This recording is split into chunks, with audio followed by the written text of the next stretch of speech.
Channel easy electrical. So ఈ వీడియోలో మనం కొన్ని basic definitions related to systems చూద్దాం.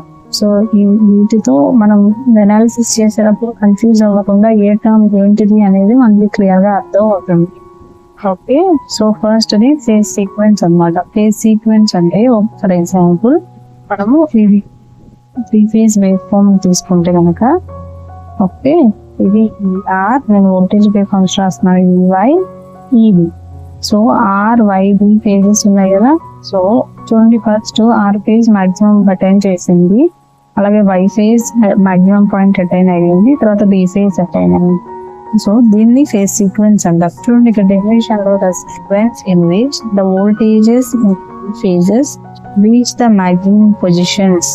ఇవి ఆర్వైబి ఫేజెస్, వాటి మాక్సిమం పొజిషన్స్ ఏ సీక్వెన్స్ లో అటైన్ అయ్యాయో ఆ సీక్వెన్స్ ని మనం ఫేజ్ సీక్వెన్స్ అంటాం.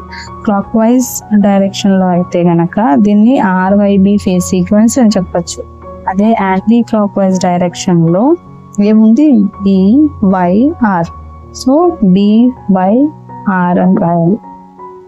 ఓకే, సెకండ్ డెఫినేషన్ వచ్చి ఫేజ్ వోల్టేజ్. ఫేజ్ వోల్టేజ్ అంటే ఫేజ్ వైండింగ్స్, ఈ ఫేజ్ వైండింగ్స్, ఇది ఆర్ ఫేజ్, ఇది వై, ఇది B, clockwise direction represent చేసుకుంటున్నాము.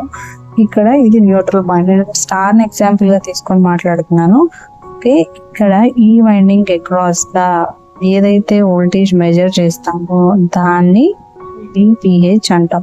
అంటే ఫేజ్ వైండింగ్ కి ఉన్న 2 టర్మినల్స్ కి మధ్యలో మెజర్ చేసిన వోల్టేజ్ ని ఫేజ్ వైండింగ్ అంటాం. అదే వై ఫేజ్ లో ఈ న్యూట్రల్ పాయింట్ కి ఈ పాయింట్ కి ఫేజ్ పాయింట్ లైన్ పాయింట్ కి మధ్యలో మెజర్ చేస్తే దాన్ని VPH అంటాము. సో యాక్చువల్ గా అయితే ఇది VR గా రిప్రజెంట్ చేయాలి, ఇది VY గా రిప్రజెంట్ చేస్తాము, బి ఫేజ్ లోది VB గా రిప్రజెంట్ చేస్తాం. మనం బ్యాలెన్స్డ్ 3 ఫేజ్ సర్క్యూట్స్ లో అయితే గనక అన్ని బ్యాలెన్స్డ్ ఉంటాయి కాబట్టి ఫేజ్ వైండింగ్ ని VPH తో రిప్రజెంట్ చేస్తాం. అదే అన్బ్యాలెన్స్ లో అయితే గనక ఇండివిజువల్ నేమ్స్ తో రిప్రజెంట్ చేస్తాం. అంటే ఆర్ ఫేజ్ లో ఉన్నదాన్ని VR అని, వై ఫేజ్ లో ఉన్నదాన్ని VY అని, బి ఫేజ్ లో ఉన్నదాన్ని VB అని రిప్రజెంట్ చేస్తాం.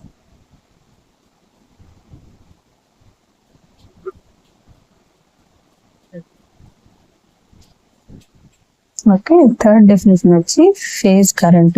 ఇందాక మాట్లాడుకున్నాం కదా, ఇదేంటిది ఆర్ ఫేజ్ వైండింగ్, ఇది వై ఫేజ్ వైండింగ్, ఇది బి ఫేజ్ వైండింగ్, ఇది ఆర్ వై బి.